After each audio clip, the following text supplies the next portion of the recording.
आप देख रहे हैं डाबरा समाचार से मनोज मिश्रा को, जो निरंतर क्षेत्र में बना रहता है यह दिखाने के लिए कि हमारे क्षेत्र में क्या हो रहा है, कौन कैसा चुनाव लड़ रहा है। क्योंकि चुनाव के क्षेत्र में सरगर्मी काफ़ी बढ़ी हुई है और लोग अपना अपना प्रचार कर रहे हैं, अपने अपने द्वारा कर रहे हैं। इसी बीच में जब हम जनता के बीच में घूमे और पता लगाए और उन लोगों के द्वारा यह बताया गया कि श्रवण कुमार निषाद जो चुनाव लड़ रहे हैं, निराला जो चुनाव लड़ रहे हैं, तो हमारा ये फर्ज बना कि वो कौन सा शख्स है जो चुनाव लड़ रहा है और लोगों के बीच में इस तरह चर्चा में चल रहा है।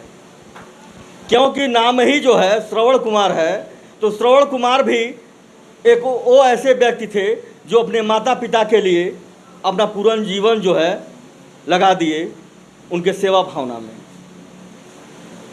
क्योंकि अगर कोई बात नहीं होती मनोज मिश्रा से तो यहाँ पर मुलाकात नहीं होती, जो यहाँ पे लोग जुटे हुए हैं। और मैं आया हूँ यहाँ पे कौड़ीराम में कवरेज करने के लिए कि क्या सच्चाई है कि जो लोगों के जुबान पे इनका चर्चा आ रहा है।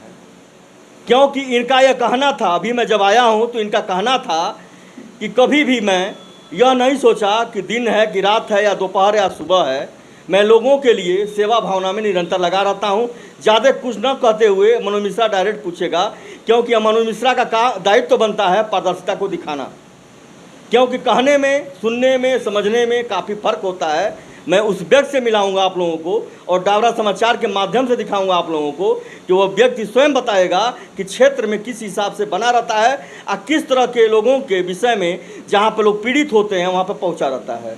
आप लोग बने रहिए निरंतर मनोज मिश्रा के साथ, ऐसे ऐसे न्यूज़ के साथ, ऐसे ऐसे समाचार के साथ, ऐसे ऐसे लोगों के बीच में यह मनोज मिश्रा निरंतर घूमता रहता है और पहुँचता रहता है, दिखाने के लिए डाबरा समाचार के माध्यम से कि हमारे क्षेत्र में क्या हो रहा है, लोग कैसे कैसे लोग हैं जो नेता इस तरह से लोग रह करके चुनाव लड़ते हैं। मैं दोबारा एक बात और बताना चाहता हूं कि अगर इनमें कोई बात नहीं होती तो यह व्यक्ति निर्दल चुनाव नहीं लड़ता।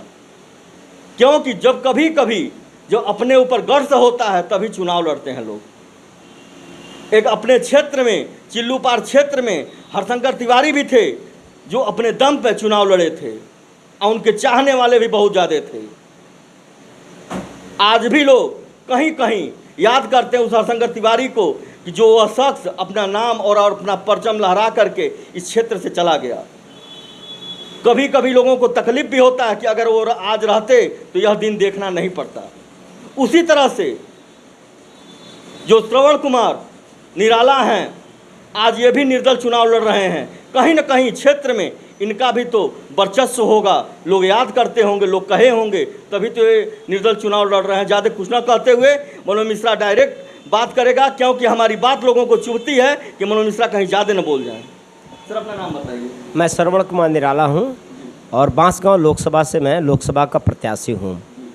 सर यह बताइए, जब आप इस क्षेत्र में निर्दल लड़े हैं तो आपको कैसा महसूस होता है कि जब आप निर्दल लड़े हैं, आप बाकी लोग तो अपना पार्टी का झंडा लेके घूम रहे हैं? मनोज जी, एक बात मैं बहुत स्पष्ट कह दूं कि कोई सरकार नहीं बड़ी होती है, कोई नेता नहीं बड़ा होता है, सबसे बड़ी जनता होती है। और जनता की अदालत में मैं हूं। ये तो जनता तय करेगी ना कि बड़ा कौन है। जिसको जनता आशीर्वाद देगी वो लीडर होगा और वही अगुवाई करेगा।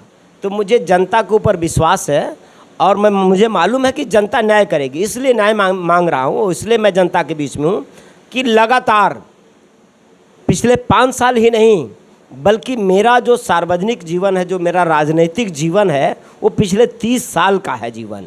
मैं 95 से लगातार आज जनता के बीच में जन संघर्षों में हूँ। और बांसगांव लोकसभा की जहाँ तक बात है तो बांसगांव लोकसभा में जितने भी प्रत्याशी हैं, एक तरफ उनको खड़ा कर लीजिए और उन्होंने समाज के लिए अगर 10 काम किए हों, उनसे खुद जाके पूछिएगा। पार्टी को छोड़ करके, मतलब वो पार्टी की बात बताते हैं। वो अगर वोट तो मांगने वो आए हैं तो जनता उनको वोट देगी।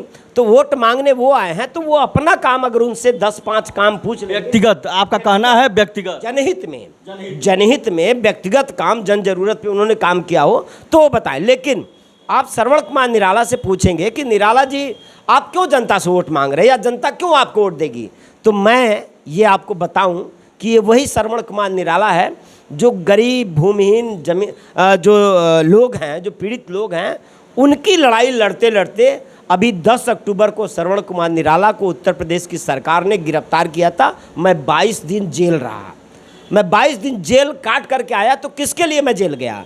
मैं गरीब जनता के लिए जेल गया ना।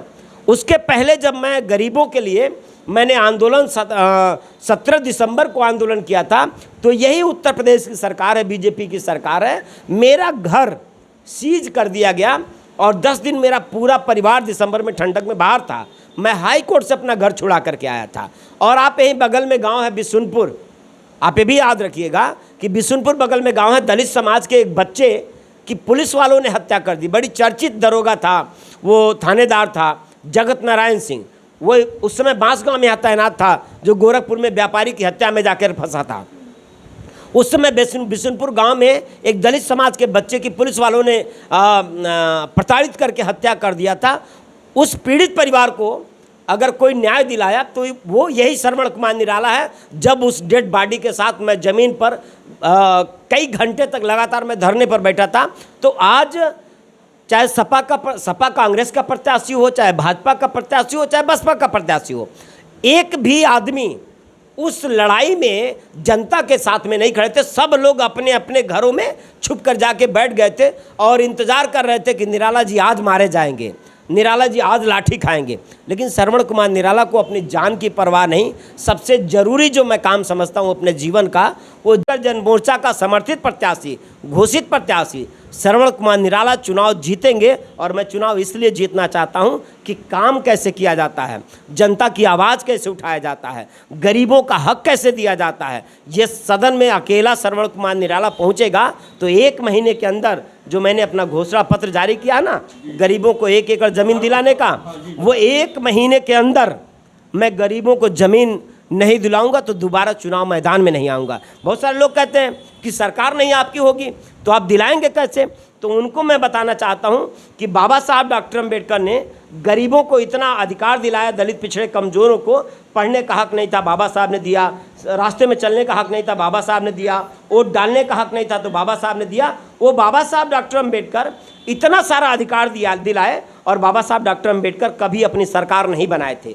बिना सरकार बनाए अकेला वो महापुरुष जिसने हमें इतना अधिकार दिलाया, मैं उसी बाबा साहब डॉक्टर अंबेडकर की औलाद हूँ। मुझे हुनर आता है, मुझे सहूर है, मुझे ढंग है, मुझे वो ताकत है। बाबा साहब डॉक्टर अंबेडकर की औलाद हूँ कि अकेला भी मैं पहुँच जाऊँगा सदन के अंदर ना तो 100 भेड़ियों पर अकेला ये शेर भारी पड़ेगा। और जनता के हित में मैंने जो भी ऐलान किया है, 1 महीने के अंदर अंदर सरकार किसी की रहे, प्रधानमंत्री कोई रहे, गिरेबान पकड़ करके गरीब जनता की मैं मांग मनवा दूंगा, गरीब जनता के हित में अपना एजेंडा मैं लागू करवा दूंगा। ये मेरा कॉन्फिडेंस है।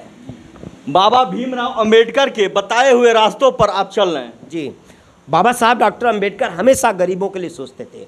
इसलिए देश में 1 वोट का अधिकार सबको मिला, अमीर गरीब सब बराबर हो गए। लेकिन अमीर गरीब वोट के मामले में तो बराबर हो गए जमीन के, और 1 एकड़ ज़मीन हर गरीब भूमिहीन को दिलाऊंगा। उसके साथ मैंने कहा कि मनरेगा की मजदूरी 1000 रुपया प्रति व्यक्ति प्रतिदिन मैं कराऊंगा।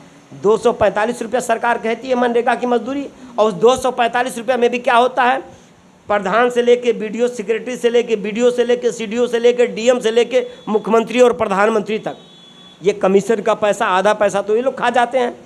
और गरीब को 100 दिन की गारंटी, मतलब 20,000 रुपया मान के चलिए, 20-22 हज़ार रुपया 1 साल में सरकार कहती है देंगे, उसमें भी आधा पैसा ये लोग खा जाते हैं। महज मुश्किल से 10,000 रुपया गरीब मजदूर के हाथ में आता है।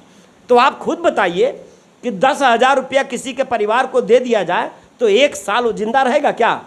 1 साल जब जिंदा नहीं रहेगा तो सरकार इतना बड़ा अन्याय क्यों कर रही है? इसलिए अम्बेडकर जनमोर्चा ने ऐलान किया है कि अगर हम पावर में आते, पावर मीन्स अगर हम चुनाव जीतते हैं, अगर हम चुनाव जीतते हैं तो 1000 रुपया मनरेगा की मजदूरी 1 दिन का प्रति व्यक्ति कराएंगे, और गारंटी 100 दिन की नहीं, गारंटी 200 दिन का कराएंगे। कम से कम 2 लाख रुपया, 2.5 लाख रुपया एक परिवार को मिलेगा। तब जाके वो परिवार सही सम्मानजनक जिंदगी जी पाएगा। बेरोजगारी भत्ता के वो सवाल पे आप बात कर लीजिए। बेरोजगारी भत्ता के भी सवाल पर अंबेडकर जन मोर्चा ने घोषणा किया है कि हम बेरोजगारी भत्ता हर नौजवान को जो ग्रेजुएट हो, सरकार या तो 6 महीने के अंदर उनको सरकारी और पक्की नौकरी दे। नहीं अगर सरकार दे पाती है, ये ड्यूटी सरकार की है। अगर सरकार हमारे नौजवानों को रोजगार नौकरी नहीं दे पाती है तो सरकार की जिम्मेदारी है कि 30,000 रुपया प्रति व्यक्ति प्रति माह हमारे बेरोजगार नौजवानों को मिलना चाहिए बेरोजगारी भत्ता। क्योंकि माँ बाप ने बड़े सपने से अपने बच्चों को पढ़ाया। अगर 2,000 रुपया एक साल में दिया जाए तो बताइए 2,000 में कोई नौजवान जी पाएगा क्या? अपने माँ बाप को अगर दवा की ज़रूरत पड़ गई तो दवा कहाँ से कराएगा? तो 30,000 रुपया कम से कम उस परिवार को बेरोजगारी भत्ता मिलना चाहिए। हमने कहा कि पढ़ाई सबकी फ्री होनी चाहिए, दवाई सबकी फ्री होनी चाहिए, और जितने भी इस देश के जेलों में गरीब मजदूर मामूली धाराओं में लोग बंद हैं उनको भी बेशर्त रिहा किया जाए। क्यों? क्योंकि बहुत सारे गरीब जिनके पास पैसे नहीं हैं, मजबूरी में दिल्ली बम्बई कमाने जा रहे थे, ट्रेन का टिकट कटाने के लिए उनके पास पैसा नहीं था, ट्रेन में बिना टिकट बैठ गए, वो बेचारे टीटी रास्ते में पकड़ा गया, वो बेचारा पकड़ा गया और वो जेल चला गया। भाई साहब मैं जेल गया हूँ, मैं जेल की स्थिति जानता हूँ। 2-2 साल 3-3 साल 4-4 साल 5-5 साल से वो गरीब आदमी, वकील को देने के लिए पैसा नहीं उसके पास, वो गरीब आदमी मामूली अपराध में, वो अपराध नहीं है, उसकी मजबूरियाँ हैं और वो जेल चला गया। वकीलों को पैसा देने के लिए उसके पास पैसा नहीं है, सरकार ने उनको जेल में बंद करके रखा है और उन गरीबों का जेल के अंदर शोषण किया जा रहा है। उनसे नालियाँ साफ कराई जाती है, उनसे बाथरूम साफ कराया जाता है। जो पैसे वाले अपराधी हैं उनका शोषण करते हैं। और वो 90% 80% 90% दलित, पिछड़े, कमज़ोर, गरीब समाज के लोग हैं। मैं अगर पावर में आता हूँ, अगर श्रवण कुमार निराला MP बनते हैं तो सरकार किसी की रहे उनको बिना शर्त मैं रिहा कराऊंगा। ये हमारे कुछ मुख्य एजेंडे हैं जो जन ज़रूरत के एजेंडे हैं। हम जनता के मुद्दों पे काम कर रहे हैं, इसलिए जनता हमारे साथ। आप देख रहे हैं कि श्रवण कुमार निराला के कार्यालय पर लोग भीड़ लगाए रहते हैं, और श्रवण कुमार निराला जब गाँव में जाते हैं तो जहाँ जनसंपर्क करते हैं लोग 10 रुपया 20 रुपया 5 रुपया निकाल करके अपने घरों से श्रवण कुमार निराला को चंदा देते हैं और कहते हैं कि निराला जी ये हमारे तरफ से सहयोग। वो 5 रुपया जो देते हैं ना, वो बहुत बड़ी ताकत है मेरी, वो बहुत बड़ा प्यार है उसमें, उनका लगाव है। उनके 5 रुपये के दम पर जो ये धनपशु चुनाव लड़ने आए हैं, जो धनपशु लोग हैं, जो 4 साल 9 महीना 10 महीना जिनका पता नहीं रहता है, इस बार उनको मैं धूल चटा दूंगा। इस बार बांसगांव लोकसभा से उनको मैं विदा करने जा रहा हूँ, इन धनपशुओं को। और अब जो जनता के बीच में रहेगा, जनता उसके साथ रहेगी। और पार्टी, जो राष्ट्रीय पार्टियां हैं, उनका गुमान भी मैं तोड़ दूंगा कि आप भ्रम में मत रहो कि आपका जुमलेबाजी लंबे टाइम तक नहीं चलेगा। अब जनता जागरूक हो चुकी है और जनता अब उनके साथ रहेगी जो जनता की बात करती है। श्रवण कुमार निराला आज जनता की लड़ाई लड़ते हैं तो श्रवण कुमार निराला के साथ जनता खड़ी हो चुकी है। आप बने रहिए मनोज मिश्रा के साथ। जो जैसा जनता के बीच में रहता है वो जनता तय करती है, यह पत्रकार नहीं तय करता है और ना यह नेता तय करता है। जो जैसा करेगा वैसा भुगतेगा, वो जनता तय करती है। बने रहिए आप लोग डाबरा समाचार मनोज मिश्रा के साथ।